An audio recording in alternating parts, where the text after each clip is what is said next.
మా ఛానల్కి స్వాగతం. చూస్తున్న వీక్షకులకు ప్రేక్షకులకు ప్రియ కాళ భైరవ భగవద్బంధులకి స్వాగతం పలుకుతూ మమ్మల్ని ఎంతగానో ఆదరిస్తూ ఉండబడినటువంటి ప్రియ సోదర సోదరీమణులకు, సనాతన ధర్మ సంరక్షకులకు, జ్యోతిష్య అభిమానులకు అందరికీ బుధ భగవానుడు ఏడాది తర్వాత వృశ్చిక రాశిలో సంచారము చేయడం వలన సకల శుభాలను, సకల మంచి బుద్ధిని, మంచి జ్ఞానాన్ని, సత్ప్రవర్తనని కలిగించాలని కోరుకుంటూ ఆశీర్వదించమని ప్రార్థన చేద్దాం. బుధుడు అనగానే మన బుద్ధికి సంబంధించిన స్వామివారు.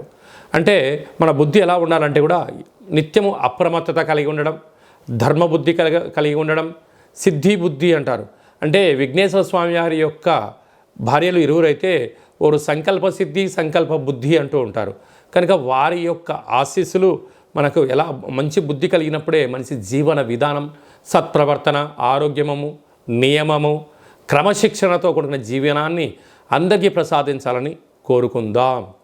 ఇలాంటి కాల సమయంలో బుధుడు మనకు అనుకూలంగా ఉండాలి అన్నట్లయితే ప్రతి బుధవారం పూట ఉదయం 6 గంటల నుండి 7 గంటల వరకు బుధహోర జరుగుతూ ఉంటుంది. కనుక సూర్య నమస్కారం చేయడం, ఓం బ్రాం బ్రీం బ్రౌం సహ బుధాయ నమః అనేటువంటి మంత్రాన్ని ఉచ్చరింపచేయడం, ప్రతి బుధవారము పెసరపప్పుతో కూడుకున్నటువంటి ఆహారాన్ని భుజించడం, ఆ పెసరపప్పును నీటిలో నానబెట్టి హనుమంతుడు స్వామివారి దేవాలయంలో ఏర్పాటు చేయడము, శ్రీ వెంకటేశ్వర స్వామికి తులసిమాలను సమర్పించడము, విష్ణు సహస్రనామ పారాయణం చేయడము, విష్ణు సహస్రనామ పారాయణాన్ని వినడం వలన బుధుడి యొక్క ఆశీలు కలిగి మనకి మంచి బుద్ధి కలుగుతుందని చెప్పి గమనించాలి.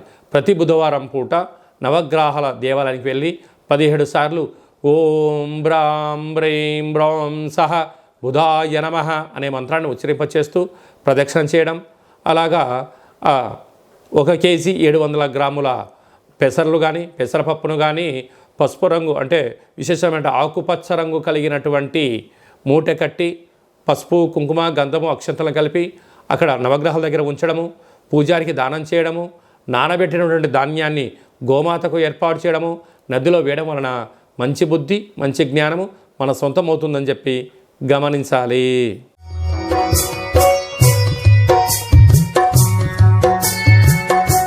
తులారాశి వారికి బుధ భగవానుడు ఏడాది తర్వాత వృశ్చిక రాశిలో ధనస్థానంలో సంచారం చేయడం వలన మంచి బుద్ధి, మంచి జ్ఞానము, వ్యాపార ఆకర్షణ, నూతన పెట్టుబడులు ఆకర్షించడము, సత్ప్రవర్తన, ఏకాగ్రత, మీరు చేస్తున్న ప్రతి పనిపైన నియమ నిబంధనలు, క్రమశిక్షణతో కూడుకున్న మీ యొక్క జీవన విధానానికి ఇది చాలా మంచి కాలము అని చెప్పి గమనించాలి. కనుక మీరు నూతనంగా ఏదైనా పనులు ప్రారంభించాలి అనుకున్న కాల సమయంలో ప్రణాళికాబద్ధంగా కట్టుగా ఉంది, సరైనటువంటి ధనము మీ దగ్గర ఉంది అనుకున్నప్పుడు మీరు ప్రయాణం చేయడం ఉత్తమోత్తమం.